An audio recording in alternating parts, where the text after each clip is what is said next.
Kahani Bar brings you a cocktail of stories in English and in Hindustani. I am Richa and today's story is from Fauji Heart, a collection of human stories with the backdrop of Indian Army. Written for you by Neerja K, these stories will sometimes bring a smile and sometimes a tear, but they will always allow you to peek into the lives of the human beings who are often hidden behind that stiff uniform.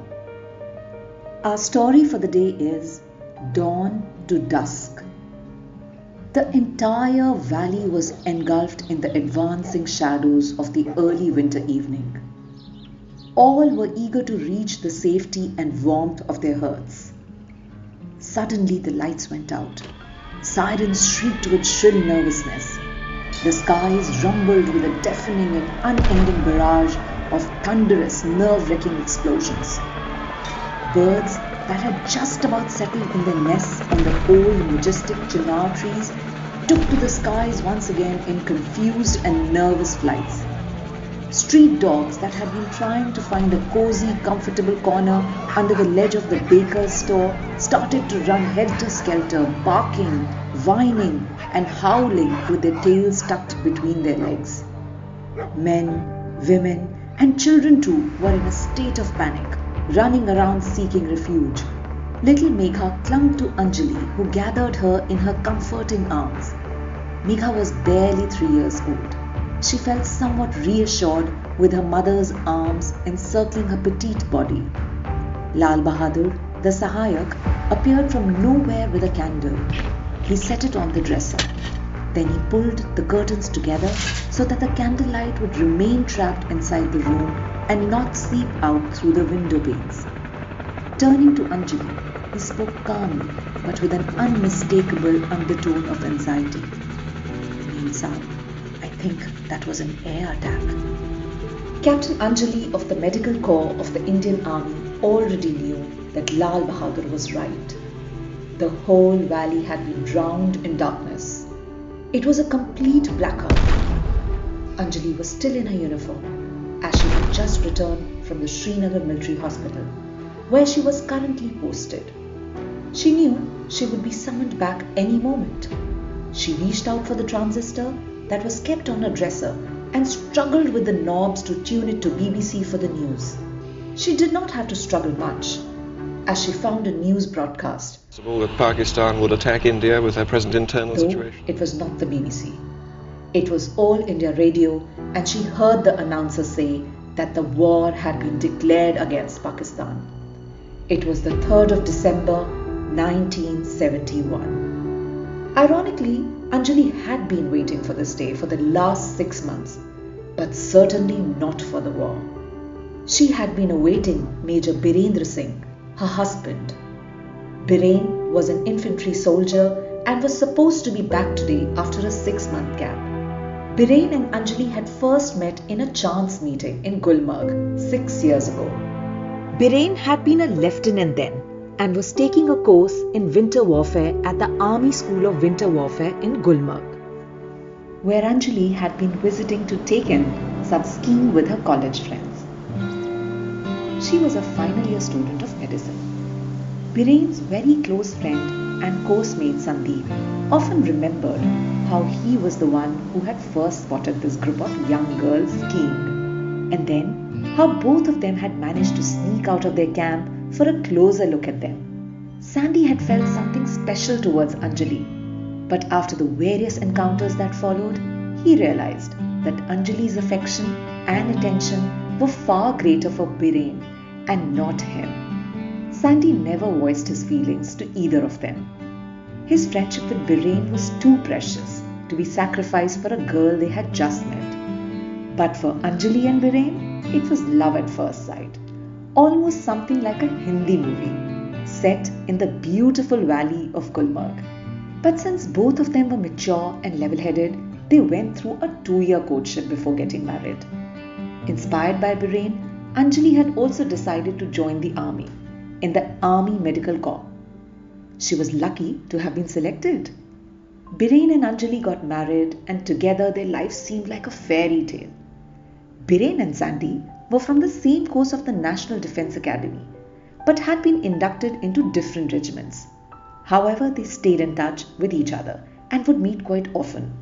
Sandy's silent admiration for Anjali had only grown with time, and he could never settle for another girl. Anjali, totally unaware of his attraction, had continued to pester him to get married and settle down. Birane too would join her in these sessions of persuasion. But Sandy had steadfastly avoided the issue and often made light of it. What is the hurry? Let me enjoy my freedom for a few more years. Life went on, and Anjali and Birane were blessed with a baby girl. Birane was thrilled, as he had all along wanted a daughter, while Anjali had been praying for a son. Well, one of them had to lose. They named their daughter Megha, since she had been born in Shillong, Meghalaya, the abode of clouds. Megha was 3 years old when Birane was deputed to the Ladakh Scouts in Kargil. Anjali got posted to the military hospital in Srinagar. This had been in January 1971. Sandy was stationed somewhere in the eastern sector. Anjali had settled into her new assignment quite comfortably. By now, she had got accustomed to the frequent transfers and the drill of packing, shifting and resettling without much effort, each time transforming a house into a home. Birane would manage a weekend visit once in 2 months. His wife and daughter eagerly awaited these short visits, while Anjali knew that this was a part and parcel of any army officer's life. Little Megha could not understand why her father had to be away. She would cry bitterly every time Birane departed. Anjali had managed her own professional commitments and the demands of a little girl at home quite well, but the evenings were difficult. They would become clouded with never-lifting folds of loneliness. The man of the house was never around, especially when you needed him the most. But she couldn't really complain. Wasn't this the story of every army home? Birane's visit was so short and far apart that they seemed like a parallel reality. Anjali had never let her depression pass on to Birane. She never wanted to be his weakness, and instead was like a rock by his side to provide all the support he needed. Up in Kargil, it was like living in a perpetual ice age. Birane would often mention their long patrolling on the border, where they faced multiple enemies besides the cunning one across the border. Hostile terrain, lack of oxygen, treacherous weather, and of course, the loneliness, just to name a few. The dreary winter months had finally melted into the beautiful spring of Kashmir. For Anjali, this place was very sacred. She had studied medicine here and had found her love in this valley. When Birane had come home on annual leave, they had been thrilled and had made elaborate plans of rediscovering the beauty of Kashmir. But Anjali's commanding officer scuttled Operation Rediscovery, and they had to restrict it to weekend trips. So they had never ever been able to coordinate their leaves. Ironically, Anjali had been granted leave a week after Birane's leave had ended. Megha was by now attending a play school. So instead of sitting at home doing nothing, Anjali had volunteered to continue with her hospital routine. Her CO had unabashedly lapped up her offer without even a hint of gratitude.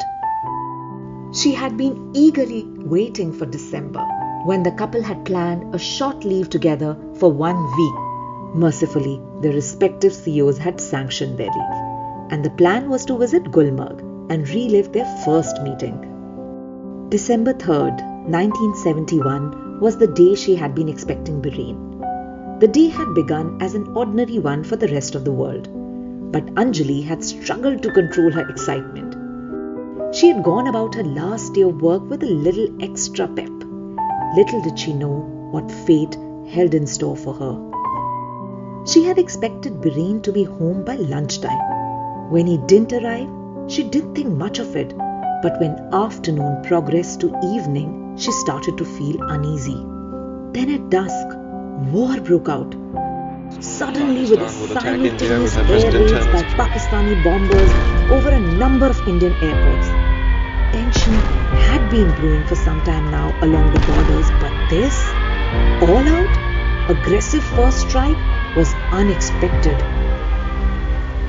As the radio announcer confirmed the declaration of war, Anjali stood rooted to the ground for a minute. The sudden transition from romantic anticipation to being in the thick of a full-scale military assault was tough for anyone to handle. Then she heard the second round of fighter jets roaring past. The shattering sounds in the air meant that the fighter pilots from both sides were engaged in what is called a dogfight, fighting each other in midair. She knew that the casualties would start arriving soon. Srinagar Military Hospital was at the foothills of the Zabarwan mountain range. The state-of-the-art facilities and the huge helipad there allowed it to cater to most of the surroundings, posts as well as the forward areas. Anjali said a silent prayer for everyone's safety. She briefed her maid as she rushed to gather her bag and stethoscope. The phone rang. She knew it would be from the hospital, yet her heart missed a beat. The call was indeed from the military hospital. She bid a quick goodbye to her daughter and rushed out. Anjali was soon in the hospital, where the CO had already started his briefing, and the whole place was being prepared for the state of emergency. There was frenzied action wherever the eyes went. They had only one night to prepare the hospital for the war casualties that would start flowing in by the early morning sorties.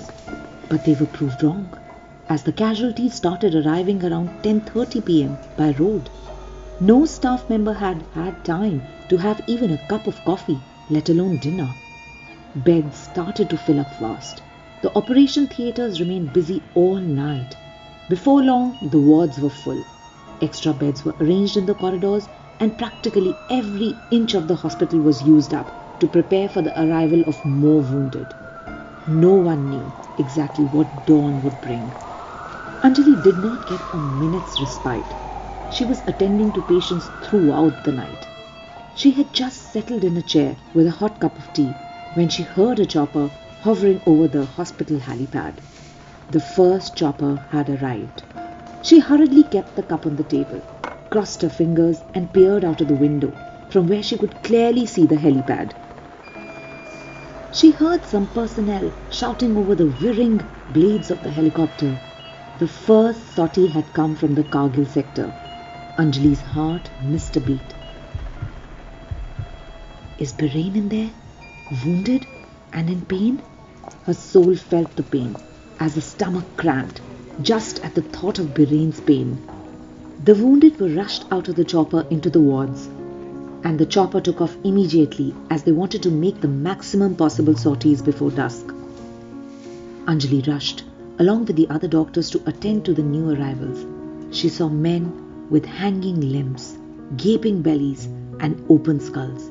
None of them was Birain. Wounded soldiers kept pouring in from dawn till dusk, but Birain was not among them. Death had harvested well, so the dead kept pouring in too, but Birain was not one of them either. Anjali could not decide whether to be relieved or to worry. No news is good news, right? She consoled herself. How dramatically had her life changed between the dawn and the dusk of 3rd December. She came to know that some sorties had been directed to Chandigarh and from there to Delhi, and she kept a close connect with the hospitals there with the help of a CEO who had suddenly turned into an angel, but there was no trace of Birain.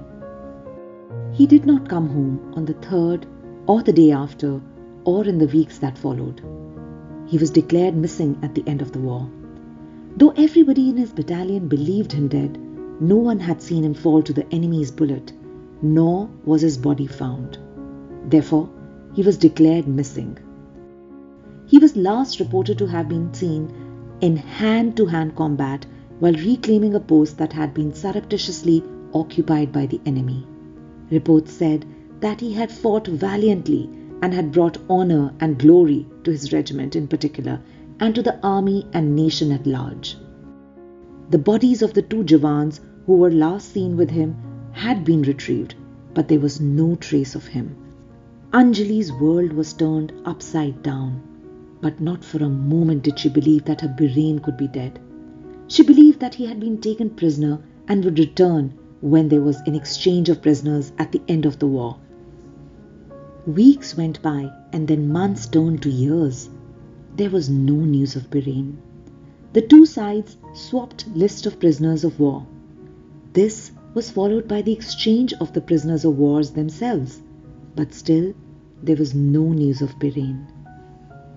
Sandy, who had fought the war in the eastern sector, returned wounded, a mine blast casualty, but pulled through.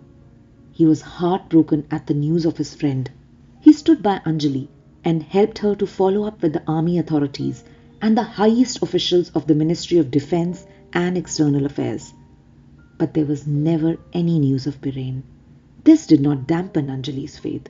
It only made her cling to her hope stronger than ever. Sandy, in his heart, was sure that all this follow-up was futile, but seeing Anjali's determination and faith, he supported her in her search. And the wait continues. Countless dawns have faded into countless dusks, and together they have drowned in the ocean of time since that day in December. The 1971 war is but a foggy remembrance in the collective memory of the nation. But Anjali is still living from dawn till dusk, waiting with firm faith and hope for the dawn, whose dusk will bring her warrior home. Who knows how many Anjalis are waiting for their warriors even today. This is Richa signing off. Take good care of yourselves till I'm back with the next story.